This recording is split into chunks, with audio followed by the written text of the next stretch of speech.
Hello friends, welcome to the Nick academy. आज आपण बघतोय केपलर्स लॉ. बघा, आपण ग्रॅव्हिटेशन चॅप्टर स्टार्ट केलेला आहे. त्या अगोदर आपण ग्रॅव्हिटेशन म्हणजे काय हे बघितलं मागच्या व्हिडिओमध्ये, आणि सेंट्रिपिटल फोर्स म्हणजे काय हे बघितलं. हा जो व्हिडिओ असेल, हे जे लेक्चर असेल, ह्या लेक्चरमध्ये आपण बघणार आहोत केपलर्स लॉ म्हणजे काय असणार आहे. तर केपलर्स लॉ म्हणजे एक सायंटिस्ट आहे, त्यांचं नाव होतं Johannes Kepler. He was born in 1571 and he was died in 1630. ठीक आहे, जर्मन सायंटिस्ट होते. त्यांनी आपल्याला 3 लॉ दिलेले आहेत, ज्या लॉजला आपण प्लॅनेटरी मोशन्स लॉ सुद्धा म्हटलं जातं. 3 लॉज दिलेले आपल्याला केपलर सरांनी. ठीक आहे, तर बघा, केपलर जे सर होते ते पण एका सायंटिस्टचे हेल्पर होते. त्यांचं नाव होतं टायको ब्राहो. म्हणजे प्राग मध्ये ते कामाला होते त्यांच्याकडे.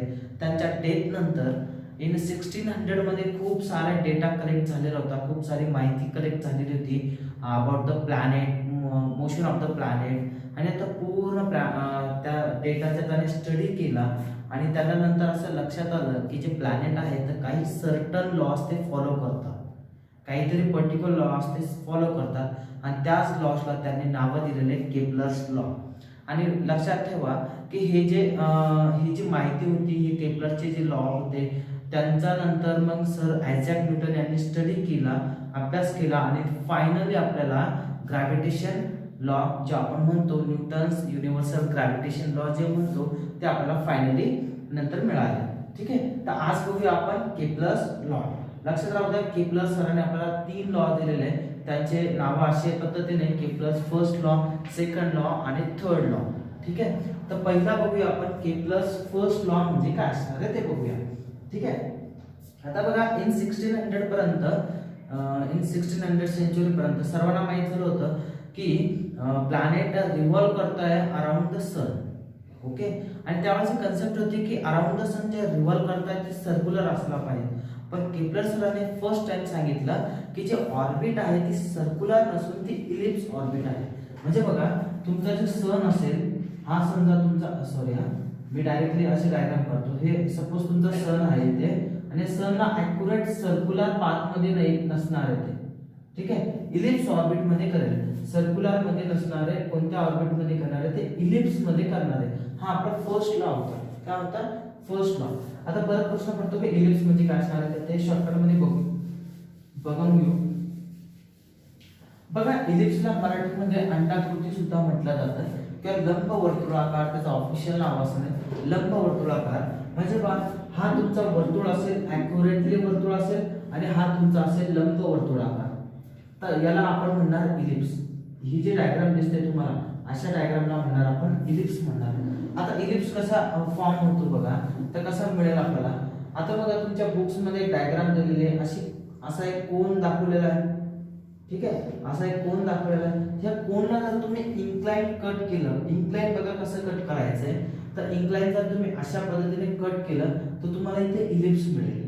काय मिळेल तुम्हाला? इलिप्स मिळेल. म्हणजे तुम्ही असं कट करू नका. हे बघा, असं हॉरिझॉन्टल कट केलं तर सर्कल मिळेल तुम्हाला. इथे काय मिळेल तुम्हाला? सर्कल. पण असं जर कट केलं तर इथे काय मिळेल तुम्हाला? इलिप्स मिळेल. इथे काय मिळेल तुम्हाला? इलिप्स मिळेल. तर इलिप्स बघा, इलिप्सला नेहमी 2 फोकस असतात. किती फोकस असणार आहे? 2 फोकस असणार आहे. इथे मी ड्रॉ करतो इलिप्स कशा पद्धतीने असणार होतं.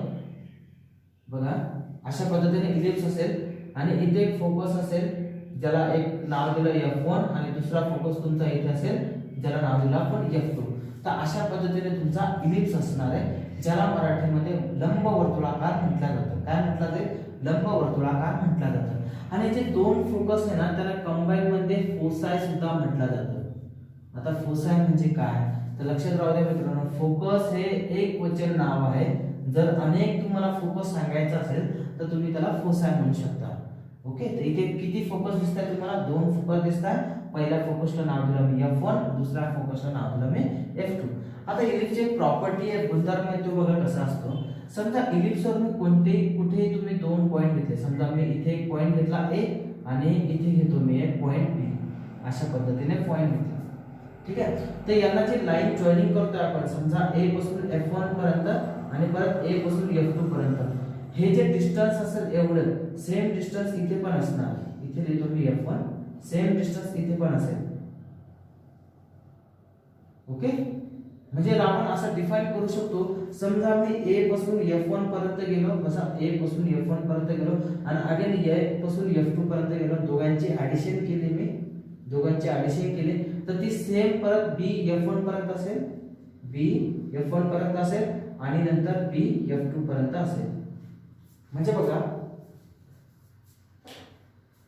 हे जे डिस्टन्स दिसतंय तुम्हाला, जे रेड कलरने ड्रॉ करतोय मी, हे जे डिस्टन्स दिसतंय रेड कलरचं, सेम डिस्टन्स तुमचं ब्ल्यू कलरचं असेल. आणि हे प्रॉपर्टी आहे, गुणधर्म आहे इलिप्स मध्ये. कशाचे असेल? इलिप्स मध्ये. ठीक आहे, तर हे असं तुम्हाला तुमच्या बुक्स मध्ये पण दिलेलं आहे. तर इलिप्स आपल्याला आता समजलेलं आहे इलिप्स म्हणजे काय असणार आहे. आता बघूया आपण केपलर फर्स्ट लॉ. काय बघणार आपण? केपलरचा फर्स्ट लॉ बघायचा आहे.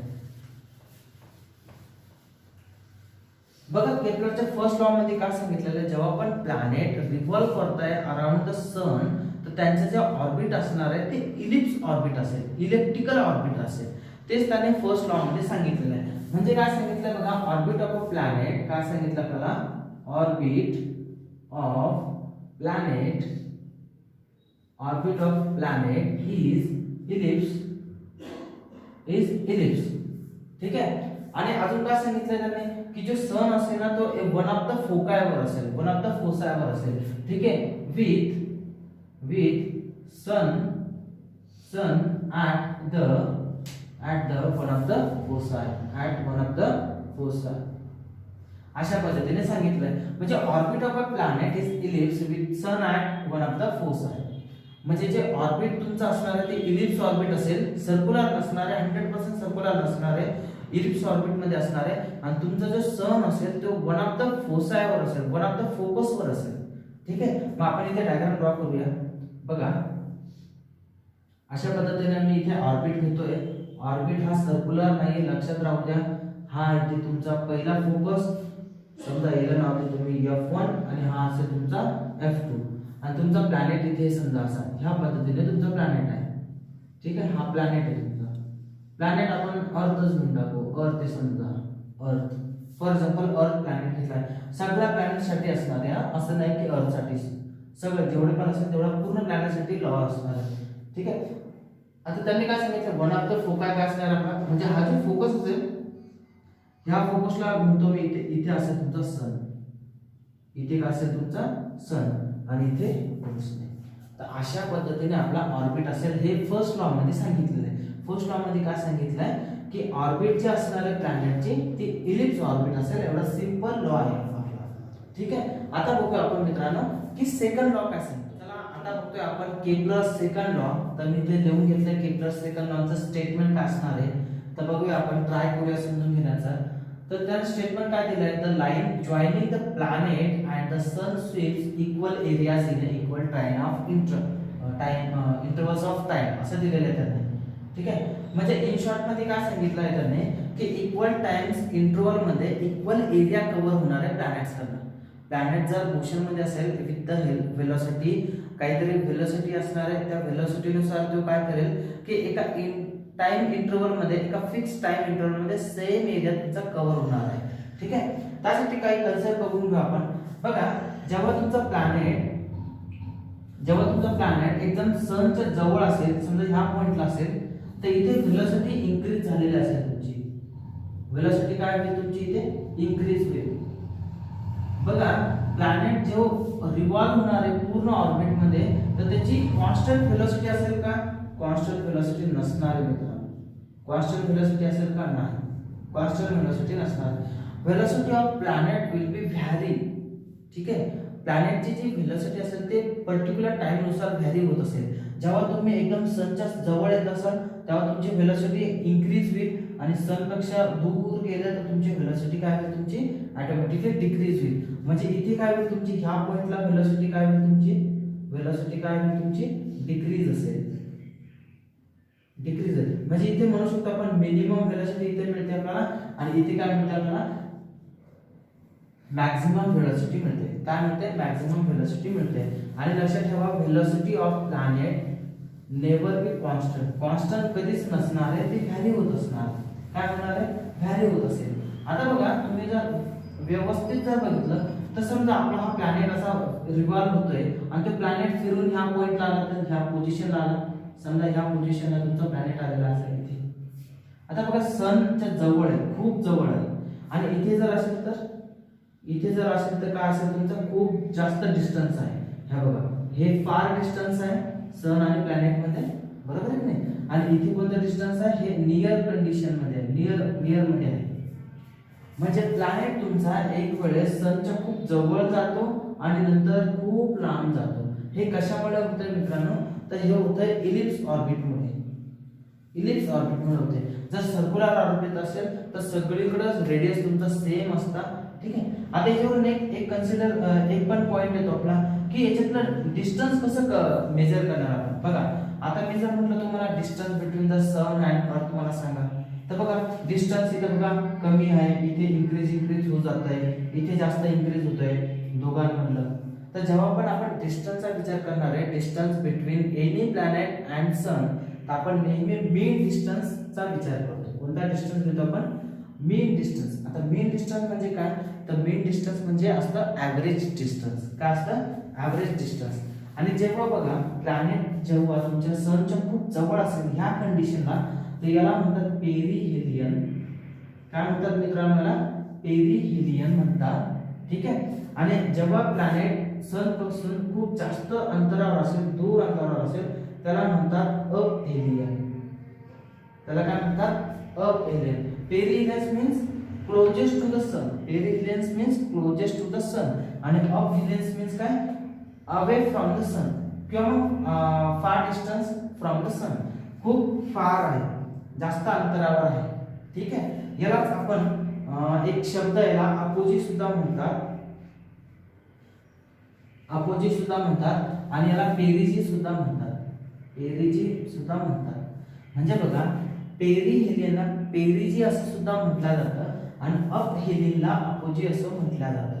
पेरिहेलियन म्हणजे काय, सूर्याच्या एकदम जवळ आणि अपहेलियन म्हणजे काय, सूर्यापासून थोडंसं अंतरावर, लांब अंतरावर. आता समजून घ्या आपण सेकंड जो लॉ आहे आपला केपलरचा सेकंड लॉ म्हणजे काय असतो ते बघून घेऊया. ठीक आहे.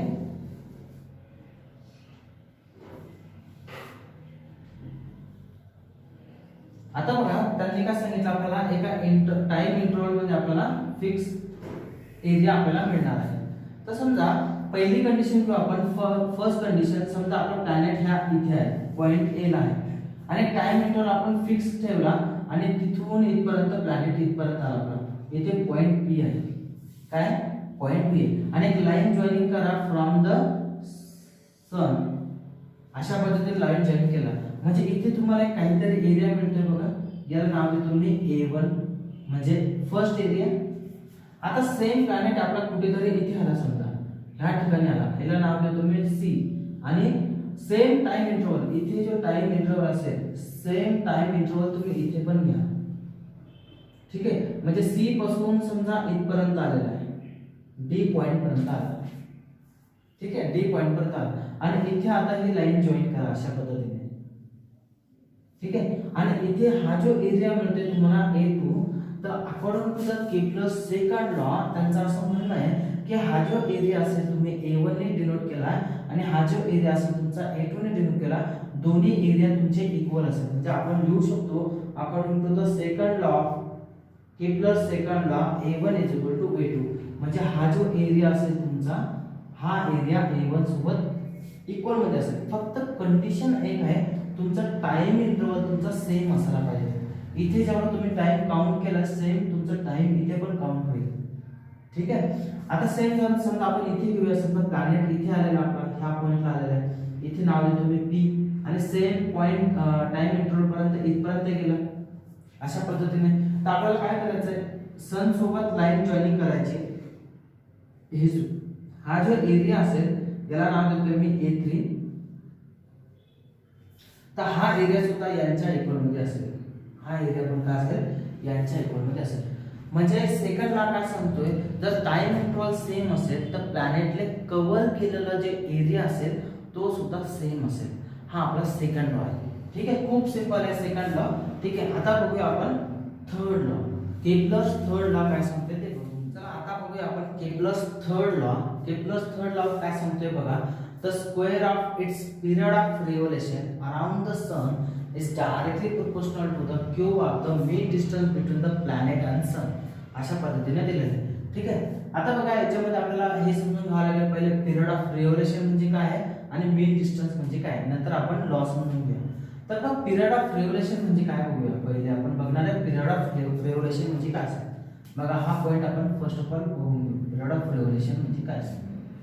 बघा पिरियड ऑफ रिव्होल्यूशन म्हणजे काय, प्लॅनेटला सन भोवती पूर्ण एक चक्कर मारण्यासाठी जो वेळ लागतोय त्याला आपण म्हणतो पिरियड ऑफ रिव्होल्यूशन. जसं की अर्थचा जर विचार केला, अर्थला सूर्याभोवती पूर्ण एक चक्कर मारण्यासाठी 1 इयर लागतं. 1 इयरचा टाइम लागणार आहे, तर तो त्याचा असेल पिरियड ऑफ रिव्होल्यूशन, ज्याला आपण पिरियड ऑफ रिव्होल्यूशनला कॅपिटल टी ने डिनोट करतो. बघा लक्षात राहू द्या, पिरियड ऑफ टी म्हणजे काय असेल, इथे देतो मी टी म्हणजे काय असेल तर पिरियड ऑफ रिव्होल्यूशन असेल. पिरियड ऑफ रिव्होल्यूशन असेल म्हणजे time taken by the planet to complete 1 cycle around the sun. Around the sun, सनच्या भोवती एक पूर्ण सायकल कंप्लीट करण्यासाठी जेवढा वेळ लागतोय त्याला म्हणणार आपण पिरियड ऑफ रिव्होल्यूशन. आणि प्रत्येक प्लॅनेटचा वेगवेगळा असतो.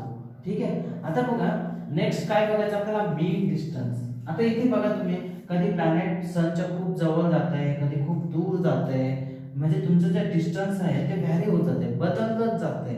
मग अशा वेळेस आपण फिक्स डिस्टन्स सांगू शकतो का की कोणतं डिस्टन्स असेल म्हणून दोघांमधलं, तर आपण काय करणार आहे त्याचा मेन डिस्टन्स घ्यायचा.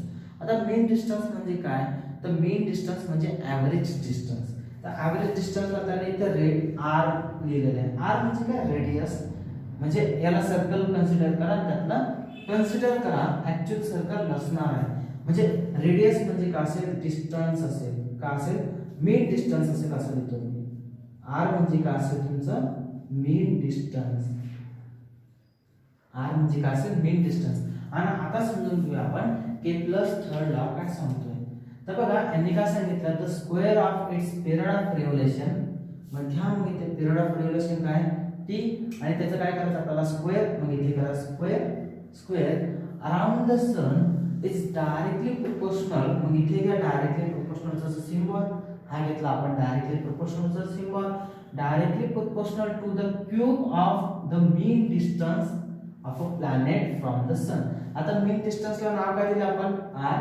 मग इथे घेतो मी आर आणि त्याचा काय घ्यायचा आपल्याला, क्यूब. हा एक लॉ आपल्याला दिलेला आहे कोणी, के प्लस थर्ड लॉ.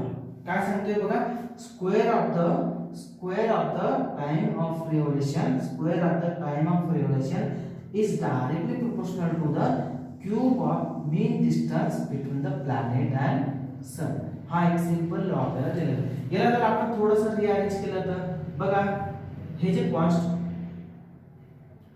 समजा हा जो क्यूब आहे इकडे आणला मी, तर हे याला असं लिहिता येईल मला बघा, आर स्क्वेअर डिवाइड मध्ये काय असेल तुमचा, सॉरी टी स्क्वेअर डिवाइड मध्ये असेल आर क्यूब. आणि इथे काय असेल मग तुमची एक कॉन्स्टंट टर्म असेल. काय असेल, कॉन्स्टंट टर्म असेल. कारण की आपल्याला माहिती आहे जेव्हा पण आपण डायरेक्टली प्रोपोर्शनॅलिटीचा सिम्बॉल चेंज करतो आणि इक्वल टू मध्ये देतो, तो सोबत नेहमी कॉन्स्टंट टर्म येणार आहे. काय येणार नेहमी सोबत आहे, कॉन्स्टंट टर्म. आता ह्या कॉन्स्टंट टर्मला काहीतरी नाव देऊया. मग त्यांनी नाव दिलं के. काय नाव दिलं आहे, के. म्हणजे हाच इक्वेशन मी असं लिहू शकतो, टी स्क्वेअर डिवाइड मध्ये आर क्यूब इक्वल टू के. हे एक इक्वेशन आपल्याला इथनं मिळतंय. तर हेच असणार आहे आपला के प्लस थर्ड लॉ. के प्लस थर्ड. बघा अशा पद्धतीने आपण के प्लसचे तिन्ही लॉ आहे ते समजून घेतलेलं आहे. चांगल्या पद्धतीने समजलं असेल असं मला अपेक्षा आहे. ठीक आहे. पुढच्या लेक्चरमध्ये आपण बघूया की न्यूटन्स लॉ काय आहे, ग्रॅव्हिटेशनल न्यूटन्स लॉ काय आहे आणि आपल्याला इक्वेशन कसं फॉर्म होतं त्या पद्धतीने पुढच्या लेक्चरमध्ये